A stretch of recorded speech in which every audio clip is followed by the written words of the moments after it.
Hey there, how you doing? You doing good? Drinking water? Okay, because we gotta talk about these two tweets. So as you probably know by now, our FIFA Peace Prize winning president has declared that a whole civilization will die tonight, and thankfully, tonight has come and gone and the whole civilization is still here. But I still think these Truth Social posts are worth talking about. I want to break down a couple of the moves that Trump is making here, a couple of which are completely new. And before we jump in, I just want to say, genuinely, you don't have to watch this. You can pet a dog.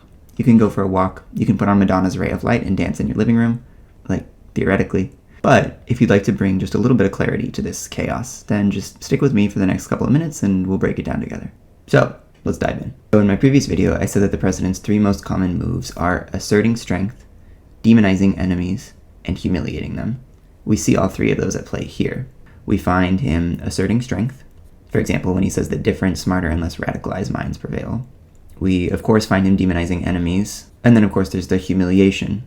We also find the usage of unprecedented times, and also magical thinking. But actually the number one move I see being made here is one I didn't bring up in a previous video, which is intermittent reinforcement. When you play a slot machine, the slot machine gives you a reward at times and a punishment at times, and you never know which one is coming. That intermittent reinforcement keeps you addicted to the game and your attention glued to the slot machine. When it comes to the president, a lot of what he's doing is trying to be a human slot machine. Sometimes, rarely, he's offering rewards, but much more often he's offering punishment. And crucially, you never know exactly when the reward or punishment is going to come. That was what jumped out at me first, with the I don't want that to happen, but it probably will. Maybe. Who knows? There's no cognitive closure in this tweet. It's completely unresolved, and he wants it that way because as long as it's unresolved, you have to tune into him to know what's going to come next. And I'll note that when I Google intermittent reinforcement, I'm told that it's used in gambling, social media algorithms, and... oh, that's kind of interesting. By the way, I know that this is heavy stuff. And long before I started talking about Trump, I've actually been putting out creative work that's much lighter and joyful. The real core of my work actually lives on Substack, where I've been writing about meditation, attention, love. If you want a break from all the heaviness, then I really recommend you check it out. You can subscribe for free, but if you're feeling generous, I also offer a paid subscription for people who'd like to show their appreciation and who would also like to shape the direction that the work is headed in. So you can go to thelabyrinth.substack.com or just click the link in the description. But anyway, let's go back to writing of a different kind, shall we? The next thing that jumps out to me about these series of tweets is actually the word civilization. It's one thing to threaten that a group of people will die tonight. It's functionally the same, but if you say a whole group of people will die tonight, you look like the asshole. But the word civilization is loaded. If you haven't heard of the quote, great replacement theory, then 1, you live a better life than me, and 2, it's this conspiracy theory on the right that quote-unquote Western culture is being replaced by Eastern culture. So when Donald Trump uses the word civilization here, I think he's deliberately creating a duality. In his mind, not just between countries, but between fundamentally different types of people. In his mind, what he thinks he's doing is saying, well, our civilization is so great, and their civilization is nothing. And so what would it actually mean if they were wiped out?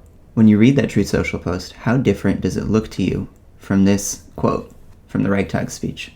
Finally, the last thing that I notice when I look at these posts is the utter degradation of things that we hold sacred. Obviously, we have this ironic usage of Allah, who is the God of Islam, but then he actually uses the phrase God bless in exactly the same manner. We know that Donald Trump is not a religious man. Recently, at the National Prayer Breakfast, he actually mocked Speaker of the House Mike Johnson for wanting to pray before a meal.